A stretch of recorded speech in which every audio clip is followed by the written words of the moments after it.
Good evening there, everybody. What is happening? Hopefully, you all are having a wonderful day today. So, when it comes down to it, I thought that I would talk about this video that I found particularly interesting. And of course, this is going to be by the one channel known as Dante's Boxing Nation. And I thought that I would review this little video because, this conversation has been going around, I believe, ever since as of yesterday or today, whenever the time frame was. But of course, one of the top contenders at the middleweight division, I believe the current WBC 160-pound contender, or the 160-pound WBC champion, I believe, Mr. Jermall Charlo. Apparently, he mentioned Mr. Demetrius Boo Boo Andrade in one of his live videos, and basically said that he would knock Demetrius Andrade out, and don't make me fight Demetrius Boo Boo Andrade. You're gonna wake up a beast and all sort of bullshit when it comes out. Anyways, we're gonna overall talk about this video. I'm going to give my perspective.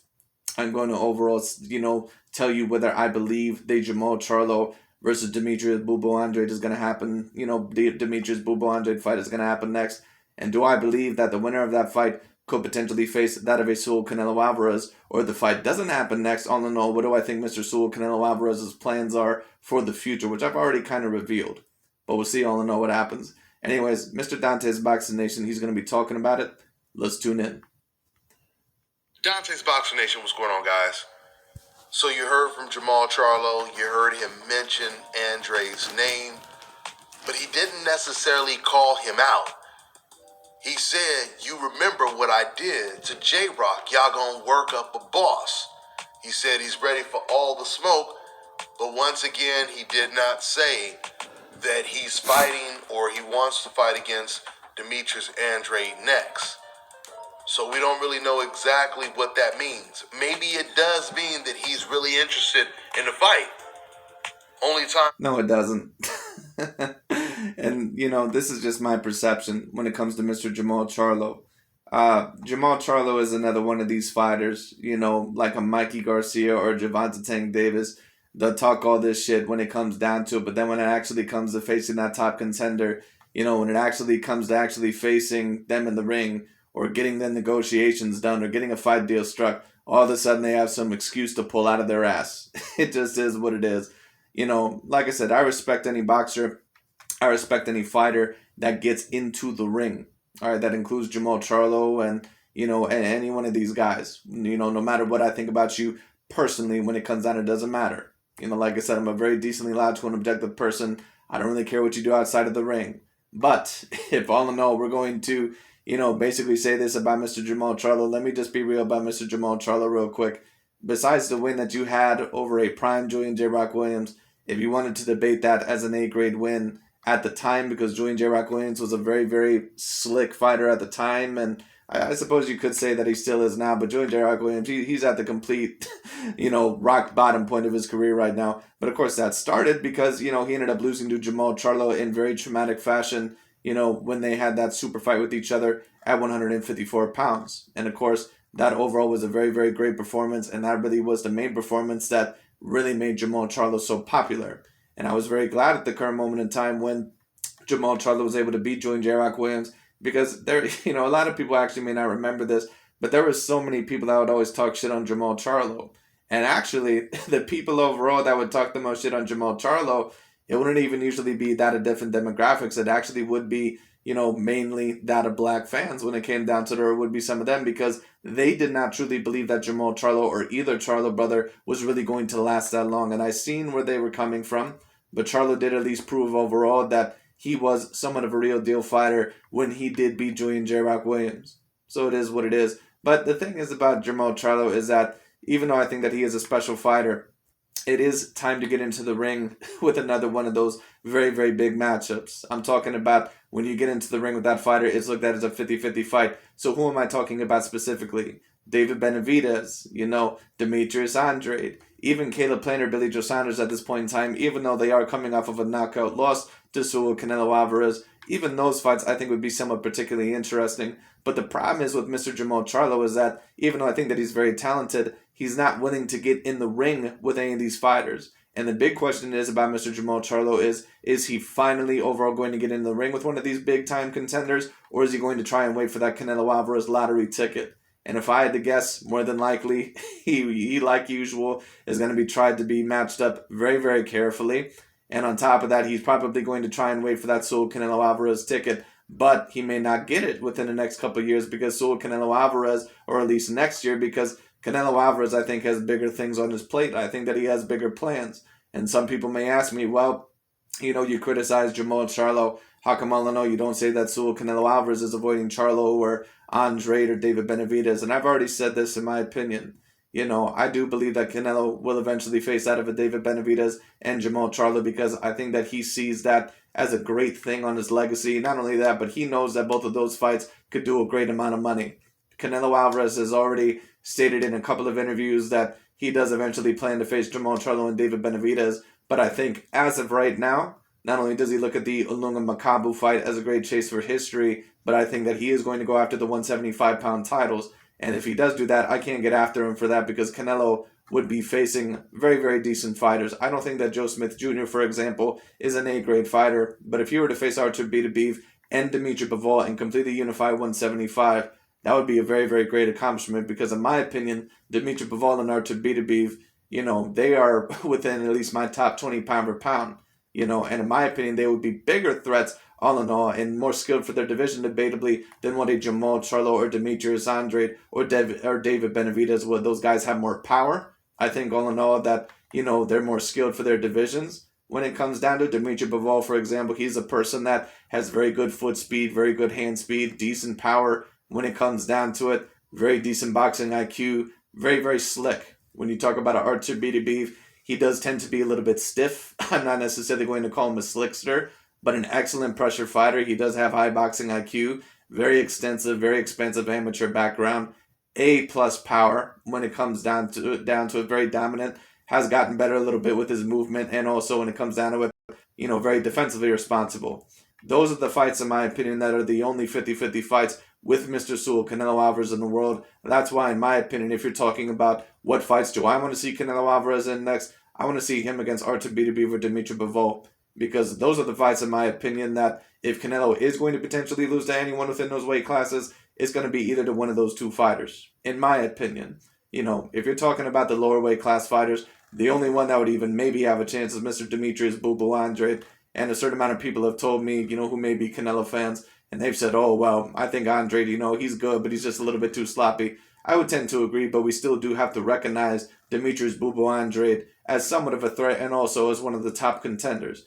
Bottom line is this. That is the main reason why I've not really gotten after Canelo Alvarez that much, because Canelo is still facing fighters, in my opinion, that you could debate are on the Charlos or on the Andrades level or styles overall that he is facing, not only against A-grade fighters, but fighters that could potentially be more dangerous than that overall of what a Jermall Charlo is. It just is what it is, or a David Benavidez, because those fighters, in my opinion, those guys, they don't have the style to beat Canelo. It just is what it is. Not saying that I would not want to see those fights, but they just don't have the style to beat him, in my opinion. So it just is what it is. But Mr. Jermall Charlo, if he does truly want the Saul Canelo Alvarez fight, he's going to have to do either one or two things, in my opinion. Either A, when it comes down to it, he's probably going to have to match himself up very, very well.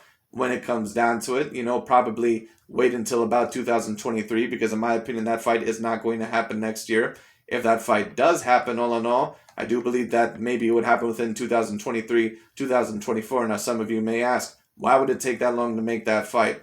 Because I think, once again, that Canelo is taking a look at history right now. I think not only is he looking at Ilunga Makabu, I think he's looking at that 175-pound division. And he's looking to unify that division, which in my opinion is a very decently talented weight division. After that, I really don't know where Canelo Alvarez is going to go from there.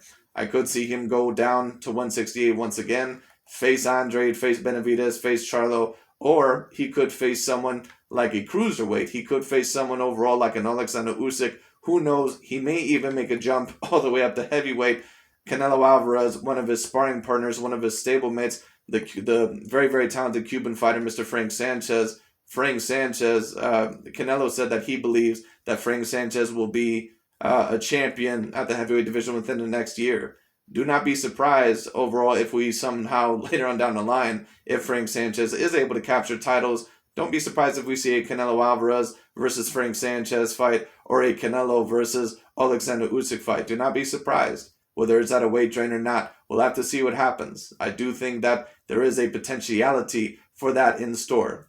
But the big question about Mr. Jermall Charlo is now that is the first option to be matched up very, very carefully and defend overall your WBC title at the middleweight division. You could move up, or B, when it comes down to it, if you are going to move up, or all in all, if you want that Canelo Alvarez fight within the next couple fights, at least by the year 2023, then you're either going to have to face one of these two fighters. You're going to have to face either Demetrius Andrade, or you're going to have to face David Benavidez. In my opinion, David Benavidez is the better bet. That's if you believe that you can beat him. In my opinion, does Jermall Charlo truly believe that he can beat those fighters? I don't think so. And a certain amount of people, they may disagree with me. Listen, there's a reason all in all why, when Floyd Mayweather Jr. was around the sport of boxing, and it's the same thing with Canelo Alvarez right now. When Floyd Mayweather Jr., when Keith Thurman and a certain amount of these other fighters, whenever they wanted a shot at him, Floyd Mayweather Jr. said, okay, I'll give you the shot, but if you want a shot at me, you're going to have to get through one of my proteges, Mr. Errol Spence Jr. That's what he asked to Keith Thurman. And Keith Thurman basically said, no, I want you, not Errol Spence Jr. But the reason why Keith Thurman didn't want Errol Spence Jr. is because he knew how good Errol Spence Jr. was from the amateurs. And he knew that Errol Spence Jr. was a great up-and-comer, and that all in all, that at the time, that he would have been too big of a risk for too little reward. So Keith Thurman was not willing to take that fight. That's the reason why a certain amount of these guys, they call out Canelo Alvarez specifically, but they're not facing each other. At least that's why Jermall Charlo is doing, because Jermall Charlo, he is not interested in any of these fights. He's not interested in Andrade. He's not interested in David Benavidez. He's not interested in any of those guys. So it is what it is. We'll tell. We'll find out in the weeks to come. But what I think is pretty strange is in Jermall and Jamel's last fight, Jermall, he fought before Jermall, way before Jermall. And Jermall, he's already going to be returning to the ring next month in February. Jermall doesn't even... Jermall overall is planning to unify that division at 154. And after that, what do I think the future plans are for him? If the fight between Terrence Bud Crawford and Errol Spence Jr. does get set up, whoever the winner of that fight is, more than likely they're going to try to set up the winner of that fight versus Jermall Charlo. But we'll see what happens. Or, who knows, maybe Jermall Charlo, he may move up. I don't know. Even have a fight talked about right now. So I really wonder what's the holdup and why does he continue to be so inactive, especially considering the fact that Jermall is still looking for a major breakthrough performance, or at least another one. Because the first breakthrough performance he had is when he knocked out the very dangerous #1 contender, his mandatory at the time, Julian J. Rock Williams. That's the best performance of his career. Or I won't say the best performance of his career, but that's the best win of his career. The best performance of his career, at least higher grade competition, was against Sergey Derevyanchenko. Now, Sergey Derevyanchenko, in my opinion, he's not someone that, in my opinion, is an A-grade fighter. He's probably around a B- level, maybe a B level at most. But he is a very, tricky fighter at times. And Jermall Charlo, he was able to completely dominate him from what I heard. So that was a very, very good victory. That was probably the most impressive performance of Jermall Charlo's career. But Jermall Charlo, in terms of his resume, the names on his resume are severely lacking. I reported to you guys that Demetrius Andrade's people, And it's so interesting that, once again, Dante with Canelo Alvarez and a certain amount of the fighters that he does not like, he always says this bullshit when it comes down to it. Oh, well, Canelo only picks people off their worst performances. He only picks people overall that already have losses in their careers. Didn't Sergey Derevyanchenko have 3 losses? Didn't he already lose to Danny Jacobs and Gennady Golovkin and possibly another person before Jermall Charlo fought him? But you ain't making that same bullshit with, Jermall Charlo. Once again, as Dante would say, we know what time it is. That if they cannot get Charlo or Golovkin or even Munguia, they're moving up to 168 and they're fighting for the WBO interim title. Charlo versus Munguia would be a very interesting fight. I probably would bet on Jermall Charlo to beat Munguia. I'm not really overly impressed with Munguia. Munguia, in my opinion, he's a person that very powerful, can punch like a horse, like a horse kicks, but his boxing ability is just severely limited. Which would make them the mandatory for Canelo's belt. And we already know there's no way Canelo is going to fight a dangerous opponent like Demetrius Andrade because he's been avoiding him for 6 years. So he'll end up, Demetrius Andrade. Like I said, do I believe that Canelo sees somewhat of a danger from Demetrius Andrade, even though I don't personally see Demetrius Andrade beating Canelo? I think that Canelo realizes that Demetrius Andrade, like I said, he may be a little bit too much trouble for what he's worth. Because, like I said, that is the only fight that I've heard Canelo Alvarez within these weight divisions have really no interest in whatsoever. But Jermall Charlo, David Benavidez, even though he's not facing them right now, he has expressed interest in them. You can tell when Canelo talks about them that he is somewhat interested in them. But Demetrius Andrade, he's not really truly interested in him. And I get why. Because Demetrius Andrade, like I said, he's another one of these guys that, in my opinion, like I said, I don't think he's as skilled as his fan base would allege. But at the end of the day, he is tricky. He is someone that's a southpaw. He is someone that, is a decent athlete. He's decently fast. He can box. So I think Canelo looks at him and says, maybe unless I have to, it would probably not be, the best interest for me to face someone like Demetrius Andrade, because he's a very decent risk overall, with what he can do and not that big of a reward. But, is that me saying that I would favor Demetrius Andrade over Canelo? No. But, it is what it is. Once he moves up to 168, Canelo will end up surrendering his belt to Demetrius Andrade, which puts Andrade in a very, very good position.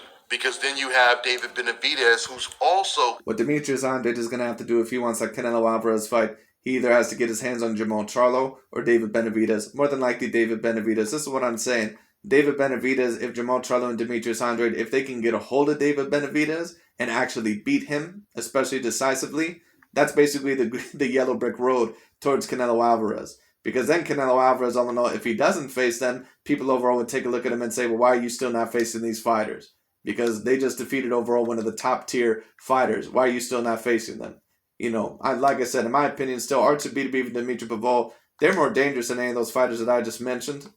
So if Canelo goes after 175, which I'm betting he will, like I said, I don't have a really big problem with that. But at the end of the day, like I said, if Charlo and Andrade especially want that Canelo Alvarez fight, they're probably going to have to go after each other or after David Benavidez. It just is what it is. Canelo's mandatory. But Jermall Charlo, I think that he knows his best bet is maybe to wait it out. But he may not have a choice. So we'll see what happens. Canelo will most likely surrender his belt to David Benavidez. And then you'll have the changing of the guards. You'll have Demetrius Andrade as a middleweight champion, a super middleweight champion, and then you'll have David Benavidez with his belt back, the belt that he never lost in a ring, which makes him the lineal champion.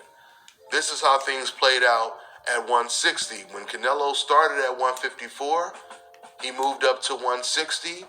Andrade and Charlo followed him up there. They both became champions. Canelo moved to 168. It's starting to all play out the same way again. So once again, if Demetrius Andrade, if he moves up to 168... Like I said, there's only so much you can say about Canelo Alvarez, who's fought champion after champion after champion. It just is what it is, And like I said, a lot of these guys, they all want to say that, Canelo's back is up against the wall. Well, his back was allegedly up against the wall many times. Listen, like I said, Canelo, am I saying that maybe he has not done some maneuvering here and there? That's not what I'm saying. But what I am saying is that, in my opinion, Mr. Canelo Alvarez, he has usually fought the best competition out there. It just is what it is. He wins the interim title. That opens a lot of doors for him. The question is, where does that leave Jermall Charlo? Once again, Jermall Charlo, who has been chasing Canelo Golovkin for years, just like Andrade has. If he can't get those fights, where does he go? I've already told you guys. Golovkin is not going to face Demetrius Andrade or Jermall Charlo. I don't think Golovkin is interested in any of those fights. Golovkin looks like he's only interested in one fight, and that is the Canelo Alvarez fight. Because I think he wants that one last meal ticket, and then to be quite honest with you, I think he's pretty much done with boxing. Because Gennady has not really looked like the same fighter ever since he's been done with that Canelo Alvarez rematch. It only makes sense for Jermall Charlo to either unify the belts and fight Andrade at 160 or move up to 168. Even though it's a higher weight class, Charlo moving up to 168. Even though it's a higher weight class. So why do you say this with Jermall Charlo? Well, once again, Dante's Boxing Nation, he always talks about Canelo Alvarez like he's some bitch or something when it comes down. He always talks about Canelo like, Canelo, he's facing the weakest one, he's facing the weakest competition, and he's even going at the cruiserweight. Now, once again, don't get me wrong. Olunga Makabu, in my opinion, he's not an A-grade fighter. But like I said, only Canelo Alvarez within these weight divisions can go anywhere from cruiserweight to 160 and face anyone that he wants, even if they're decent contenders. and people will say that, oh, well, that's not a 50-50 fight. You know why that is? Because once again, Canelo's on a whole nother level. But even if Jermall Charlo, even if he goes up to 168, which is just a jump up 8 pounds, Dante or these guys will say, oh, well, he's moving up, to a different weight class. Even though it's at a different weight class, it'll be worth the risk. But no one ever says that with Canelo, because people, once again, they intuitively know when they look at Canelo, they see Floyd Mayweather, they see Manny Pacquiao, they see Roberto Duran, Sugar Ray Leonard, Roy Jones Jr. That's what they see. They see next level. Going after the boogeyman there, which is David Benavidez. If he could beat David Benavidez, it puts him in a great position to really, really pressure Canelo Alvarez to take that fight. But once again, regardless if Canelo takes these fights or not, it's just going to make Canelo look bad. But this will make the Charlo versus Benavidez winner look really, really good. Matter of fact, it's going to make all of them look good. Charlo, Andrade, and Benavidez. If Charlo overall doesn't get in the ring with Andrade or Benavidez or one of these guys next, you're gonna call him a cherry picker, right, Dante? You're gonna say all in all that he's avoiding the big fights and that he's all hype and that he's not willing to take on any of the big dangerous fights, just like you've been saying with Canelo Alvarez, even though Canelo has fought champion after champion after champion. But anyway, my point being there is this: we're not gonna hear that. We're not going to hear that from Dante's Boxing Nation about one of his brothers, Jermall Charlo. But anyway. Andrade or the Benavidez fight, and he just stays at 160, he's going to be left behind and he's going to be forgotten about because there's no other fights for him to take. Once again, Golovkin is not going to fight Charlo. Another fighter I forgot about, Mr. Saul Canelo Alvarez, Gilberto Zurdo Ramirez. That's a fantastic fight. Big fight.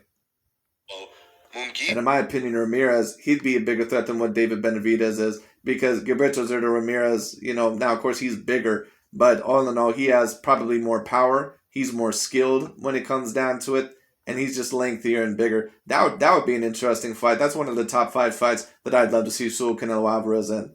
My number 1 fight for Canelo Alvarez out there would be Artur Beterbiev. My number 2 fight for him that I would love to see is Dimitri Bivol. My number 3 fight that I'd love to see him in. It would either be a Jermall Charlo or, what the hell is his name? Gilberto Zurdo Ramirez. Now, I think Zurdo Ramirez is much more challenging for Canelo than what a Charlo would be, but just because the Charlo and Canelo Alvarez fight would be so big monetarily, And then, of course, after that, at number 4, probably David Benavidez, and number 5, Demetrius Andrade. Yeah, is Charlo and Andrade. And then at outside number 6, that's if Canelo's able to get past all those guys still. Then maybe Alexander Usyk, but that's a very tricky fight. It's mandatory, and he wants no smoke with either of those guys. So that leaves Charlo without a major dance partner. Now, once again, the fact that Jermall... Hold on 1 second. Let's rewind this. Let's see who he was talking about here for a minute. And he wants no smoke fights for him to take. Once again, Golovkin is not going to fight Charlo. Munguia is Charlo and Andrade's mandatory, and he wants no smoke with either of those guys. I agree. It doesn't seem like Munguia overall wants smoke with either of those guys. But you notice how quickly he is to say that about Munguia. But as soon as it comes to Charlo, a Charlo who clearly is not interested in taking any of the A-grade fights, he doesn't say anything near that. Like I said, he puts his censored version all of a sudden. It's like basically, if you ever hear the story overall, or, if you're the big brother or if you're the big sister when it comes down to it, and you have a younger sibling and the parents, they always get after you a hell of a lot harder, but, the younger sibling, they'll take it easier on. That's how Dante's Boxing Nation treats Jermall Charlo or Demetrius Andrade or, one of these dudes overall that he always has to protect. So that leaves Charlo without a major dance partner. Now, once again, the fact that Jermall Charlo just mentioned Boo Boo's name, the good news is it proves that Boo Boo is definitely on his mind. We'll find out really. Of course he's on his mind because people always ask him, when are you going to fight this dude? Now, once again, people will ask me, well, why don't you say the same thing about Canelo? Because Canelo is taking at least consistent A-grade competition. If Jermall Charlo was facing David Benavidez or, consistent A-grade competition like Canelo was, you're not going to hear me bitch about that as often. But when you're a fighter that always bitches and moans and complains, like if you're a Terrence Bud Crawford or, someone overall like a Demetrius Andrade, or and basically what am I saying is this: if you're a fighter that always bitches and moans about how you can't get any of the big fights and how everyone is avoiding you, like Jermall Charlo has always been saying, you have multiple opportunities in front of you right there. Take them. It was the same thing with Terrence Bud Crawford. Terrence always alleges how everyone avoids him and ducks him, but yet you signed with the opposite promotion, dude. And last year, you didn't even sound too interested in the Sean Porter fight. And then eventually the WBO ordered it, so it just is what it is. Like I said, Charlo talks all this shit. He's a lot like Gervonta Tank Davis, just not as talented. Like, he talks all this shit and basically says, I want all the big names, and don't make me do this, don't make me, or what, Jermall? What are you gonna do? what are you gonna do? What, you gonna get in the ring with those guys? We all know that you're more than likely not going to get in the ring with those guys. Jermall Charlo is going to have to be completely trapped into a corner to get into the ring with those guys. He's not going to do it. So it is what it is. That's why it's so annoying to hear all these narratives, especially by these same channels. Like I said, they always criticize certain fighters, certain fighters that they clearly don't like of a certain demographic. Like I said, this is not a fanboy channel. I'm not here overall to, fanboy over certain fighters, not fanboy over Canelo, not fanboy over everyone. But like I said, I just put my logical and objective reasoning, overall to the task, and that's all that I'm trying to do. Whether you agree with me, disagree with me, whatever. But the bottom line is this: like I said, I can't criticize Canelo all in all too much. Someone who's been facing repeated A-grade competition, and then Jermall Charlo's over here facing someone like a Juan Macias Montiel, and people want to compare that to the same level. That just doesn't make any sense. Really soon, if Jermall Charlo actually wants the Demetrius Andrade fight next. That's all I got for now, guys. I'm on to the next one. Let me tell you guys. Well, let me say this. And just like Mr. Boxing Ego would say overall when he calls himself Ego Stradamus, let me put one of my Nostradamus predictions out here, because I can usually read the future pretty well when it comes to Jermall Charlo. He's not going to take that fight next. But if I'm wrong, I'm wrong. And I'll eat my crow. And I'm not a person that minds eating crow, especially if it's good news. But we'll see all and know what happens. But if I had to predict, more than likely, I really don't know who Jermall Charlo is going to go after next. But if I had to guess, it more than likely is probably not going to be a super high contender. But we'll see what happens. Anyways, that's really about it for today. Thank you so much for watching, and I'll talk to you all later.